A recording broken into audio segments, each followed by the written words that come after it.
Hey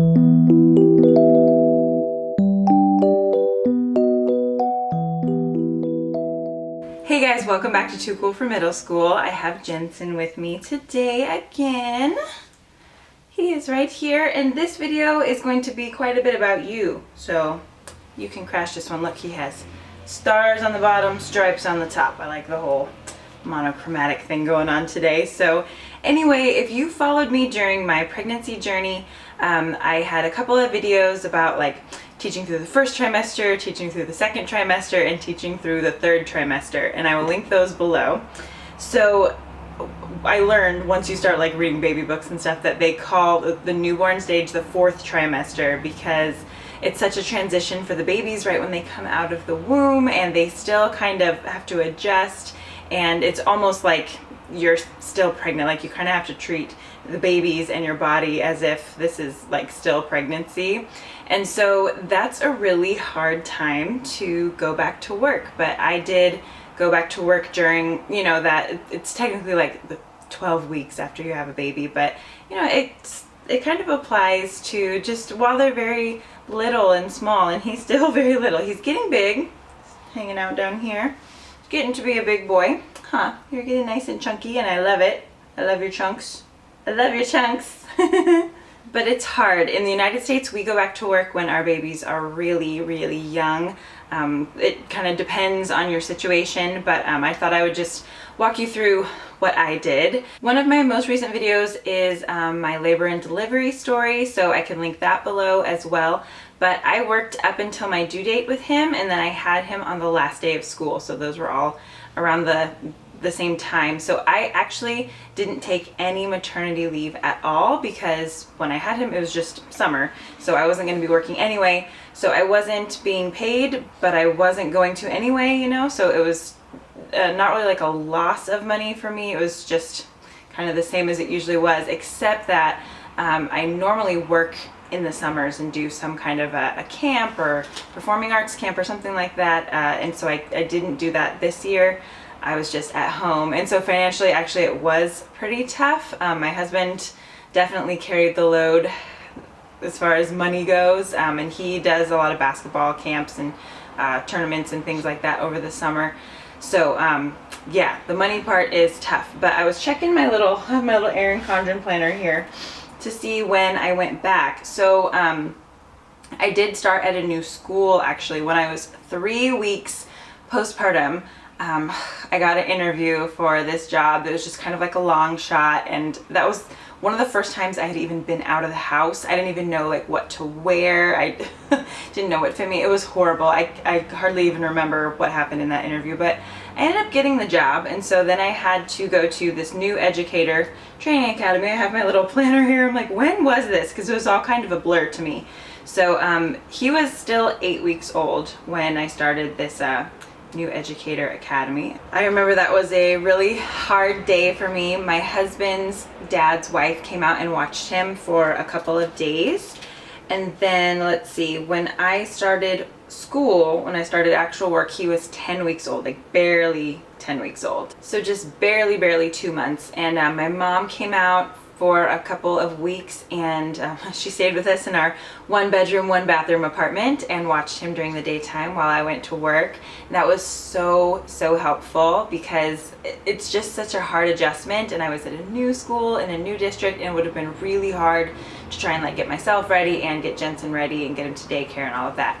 So he did start daycare when he was 13 weeks, so I got about 2.5 weeks of help from my mom. That was so nice. Thank you, Mom, if you ever watch this. And then he started daycare at 13 weeks, and now he's at the age where I kind of forget how many weeks he is. I think he's like 19 or 20 weeks, but he's 4 months old. Now I'm more on the month side, and he's kind of getting wiggly down here. Huh? You getting wiggly, my love? The other thing that sort of makes a difference in this is that I had a C-section with him. I had an emergency C-section, and usually when that happens, you would get a more maternity leave if I had been on maternity leave. So I went back probably sooner than I would have if I was just like on regular like disability with maternity leave. But I was at a new school in a new district, and I didn't want to like start off my year by asking for time off. I don't even know how that would really work, so I just didn't do that. If I had been at my old school, I probably would have taken off the first couple of weeks so that I could just stay home with him at least until he was like 12 or 13 weeks. But since I had my mom here, it worked out. So on Instagram, I asked you guys to give me some suggestions for things to talk about in this video, just stuff that you would like to know. So let me look at this post here. Rachel ACF asked, how do you handle childcare? And so again, I just sent him to childcare, and it's great. It's right by where I work. That was part of why I applied for this new job. It's literally around the corner from the school that I teach at, so it's pretty easy to drop him off. It's actually even on the same street that we live on. It's just like 20 minutes down that street, but everything is pretty close by, so that's really, really nice. He wants to stand. So yeah, the daycare is really good. I like the people there. I like that there's other babies there, so he can like hang out with little tiny people his age, and they teach them really good skills when they're little, like maybe not at this size, but they'll start teaching them like their manners and how to eat and how to share, and they have like communal meals, and they all pass around the food and share the food, and they have to clean up after themselves. And a lot of the daycares in our area are very academic based, and I didn't really want that. I just want him to learn like his manners and his like basic like being a human skills. She also asked, do you feel like you miss out on a lot with him during the day? And I totally do. He's there for about 9 hours a day, and in the mornings actually is like such a fun time. He's such a happy baby in the mornings. He just wakes up like bright-eyed and bushy-tailed, and I try to get up a little bit early so that I can have some time with him in the morning, and then I drop him off, and by the time I pick him up, he's a little tired because it's like late afternoon, and then we get home and I have a few hours with him, and then he just goes to bed. So yeah, I miss out on a lot, but it's just one of the sacrifices that we have to make. I'm still kind of working through how I feel about it, but he's safe and he's happy, and I don't think he really misses me. He just knows that he's still getting fed and changed, and he's having fun. She also asked, does the cost of childcare / not being with him even out or outweigh the benefits and joys of teaching? A little bit. Like it's hard to go back to work. I didn't feel as fulfilled when I went back this year, just because I think I did miss him and I wanted to be home with him. His childcare costs, I'll just tell you, are like $12.50 a month, and so that is higher than we paid in rent for like our first 4 or 5 apartments. It's not as much as we pay now for this apartment, but it's very, very expensive. By the time we pay rent and childcare and car payments and student loans, like that's almost everything, you know. So I mean, but life is just expensive. Yeah. And another reason that I was looking for a new job kind of was that this district pays me a little bit more. So I did get a raise, and then that raise was almost as much as it cost to do his childcare. I also got my master's right before he was born, and so that also gives you a raise if you're a teacher. So yeah, the things I do to cover his childcare basically was getting a master's and then getting a new job. Okay, I set him down in his little playmat thing. Hopefully he'll be okay. It's Trin Compton asks, I'm wondering if you're planning on having more babies, and if so, how far apart would you like to have them? She also just had a baby and is trying to figure that out for herself as well. So we definitely want more, and we would love for him to have a sibling. Personally, I'd love to have a little girl. I would love it if he had a little sister. But now that we are like living the realities of childcare, we can barely cover the cost of him in childcare, and I don't think there's any way that I could pay for 2. They don't really give you a discount or anything if you have 2. So when they are potty trained, I think they're a little bit cheaper, and then, you know, kindergarten is free. So before we have another baby, he's gonna have to be like pretty close to kindergarten, or maybe there. So it's gonna be like several years in between, I think. And this is so funny to me. Jacqueline Rogerson asks, was the reason you went back so soon financial? In Australia, we get 4 to 6 month paid leave. And in almost every single other developed country in the entire world, working women get paid leave for a really long time. The United States sucks. We have horrible, horrible maternity leave. And I've been seeing like more about this in the news and just like articles on Facebook and stuff. I don't know if it's actually gaining traction or if Facebook just knows to give me those articles now that I have a kid.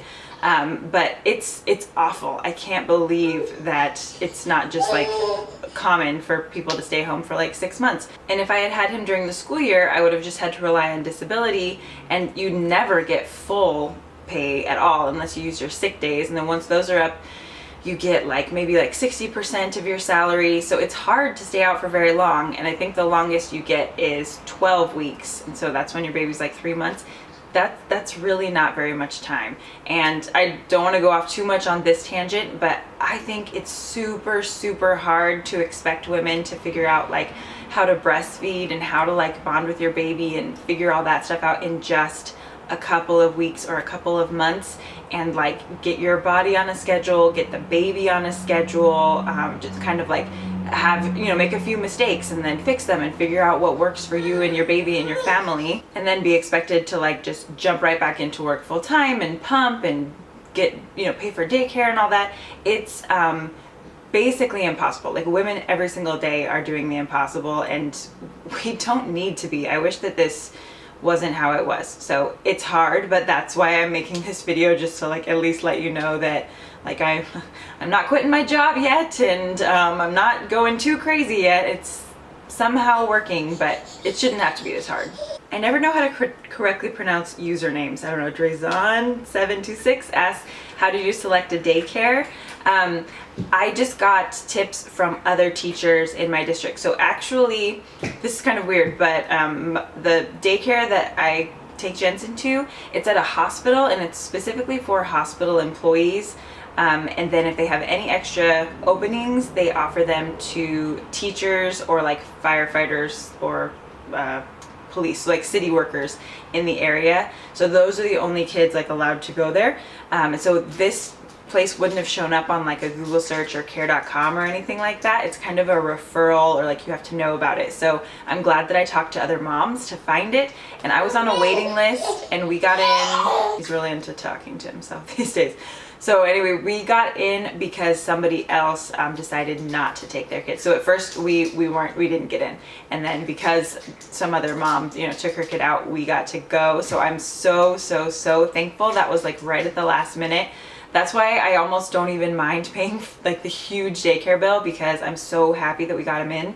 I was on waiting lists for a bunch of other places, and like none of them even ever called me back. In Southern California, and probably other places too, it's really hard to find a daycare and then even get in at the time that you want to get in. So best of luck with that. She also asked, do you think it would have been as difficult if you were still teaching at your old school? I think it would have been easier at my old school. I think just the familiarity of it would have been a lot easier, but again, I wouldn't have been able to pay for childcare, or at least we would have had to cut back on like not eat and pay for childcare. So another user asked, how does baby Jay take it? And do babies of this age experience separation anxiety? How emotionally complex is his world? I don't think he really is bothered by being at daycare. He loves his teachers, he loves the other kids, and every day when I drop him off, he's just like his eyes are always so big, you know, he's super calm, and then when I pick him up, he's super calm. So he doesn't seem to mind it at all. And it might have even actually like been harder to start taking him when he got older, like when he was more used to staying home with me. So I don't know if it's kind of like a blessing in disguise that he had to start so young. He's very used to being away from me. He's used to being held by other people. He really likes making noises. He does not mind at all, like, you know, if somebody else holds him. I took him to a football game last night, and like every single teacher in our district wanted to hold him because he's such a fun baby to hold. He's just like so cute and cuddly and calm. He's wonderful. So other people love taking care of him, and he's great for them. So for him, I think it's okay. It's harder for me than for him. Someone had asked on another post, like, what is our schedule like? So he wakes up at like 5 or 5:30 in the morning, and I feed him, and then like sometimes he kind of goes back to sleep or just comes with me in the bathroom in like his little chair that has these little toys that hang down, and I get ready, and then I go and get him ready and like change and in his clothes, and I have to bring bottles to daycare, and I have to make sure I have like all his diapers and wipes and stuff. And I can like, I usually bring those like on Monday and they last for the week, but I just still have to make sure that everything is ready to go. and then I leave for work around 7 and drop him off between like 7:30 and 7:45, and then I get to my job between 7:45 and 8, and we start at 8:15. So it's a pretty busy morning, and then I teach until like 3, and then my husband and I actually both coach. So a few days a week I have volleyball practice or volleyball games. My husband has practice really often. He coaches 3 different basketball teams in different areas, so we have to like coordinate who's gonna pick him up. I try not to do too much in the evenings. I go to a Bible study 1 day a week, but it's hard to do too much because I need some time with him just to like hold him and snuggle him and hang out with him. And then like he needs a bath and I have to feed him, and then he takes a nap, and then I'm trying to like get some things cleaned up, and usually we forget about dinner for ourselves, for me and my husband, and then it's like 9 o'clock and we got to figure out what's open or what we can make and if we need to go to the grocery store. So we don't ever feel like we have very much time. He goes to bed at around 9:30, then we try to stick to that time. We have him in our room in just like a little bassinet thing. Over the next couple weeks, he's probably going to need to transition out to his crib, which is just like right there actually. So it's just in our little office area because we don't have another bedroom for him. But yeah, for now he's just next to our bed in his little bassinet. He wakes up either once or twice before that 5 o'clock time. So usually around 1 or 3 or both, and we feed him. We need to start being like more strict with him. I think he's big enough now and his stomach is big enough now where he can go through the night without needing to wake up to eat, but I think it's a habit. And yeah, we have to start getting a little bit more strict, but his pediatrician said to just kind of wait till he was about 6 months to make all those changes, like, less feedings at night and moving him out into his own crib. So yeah, I think over like Christmas break, that's when I'm going to try and do a lot of that work with him, because it's hard because I'm not with him all day long. So yeah, it's a little crazy. And lastly, I thought I should just say that my days go by really quickly. That's one good thing about being a teacher and really enjoying your job, is that I don't dread going into work. I kind of dread just like waking up and like being on time and getting everything together. But then once I'm at work, like my stress level kind of goes down and I'm just there and I know what I'm doing and I know I can do a good job. I have coffee every single day, just to keep me going. And the kids are really great, really sweet. They just brighten my day, and then it's over before I know it. And pretty soon after that I can go home and be with Jensen and we can just hang out. So the things that are taking a back seat are for sure like house cleaning. Our house is a mess. My like health, I haven't been working out nearly as much as I would like to. I kind of want to start doing that again, but it's just like, in order to do that I have to take more time away from hanging out with him. But I think I really need to start doing that soon. We hardly ever go grocery shopping. We have to like eat a lot of fast food. So, or not fast food, we usually get like Baja Fresh or something like kind of on the healthy side, but that we didn't make. So we're still kind of trying to make those adjustments, just being busy and working and having a baby. And then really like we kind of work 2 jobs because we usually do things like after school, and my husband works on the weekends, he coaches. So yeah, I mean, it's not miserable. We're not miserable at all. We love being parents. We love having Jensen. We love like taking him to visit family and letting other people meet him. And it's really been great. And I'm just actually looking forward to like getting a better handle on this and making the most of my time with him. So anyway, thank you for your questions on Instagram, and then if there's anything else that I didn't cover, I'm sure there's a ton that I didn't, you can leave questions in the comments below and I'll try my best to get back to you. Thank you so much for watching this. If you are about to go back to work teaching with a little one, good luck. It's hard, but as long as they're being taken care of, you can just rest in that and know that they're happy and healthy and you're doing what you need to do. Usually it's about more than just making money. It's about like keeping your retirement and your health benefits and money too, but there's usually quite a bit that goes into the picture. So don't feel like you're being selfish if you're going back to work. I'm sure you're doing it for your family, and even if you were doing it for yourself, that's okay. I mean, part of it for me is doing it for myself. I spent a lot of time becoming a teacher and educating myself and getting experience and getting good at this, and I'm gonna keep doing it even though I have a son that I love more than anything in the entire world. I feel like I can do both and it's okay.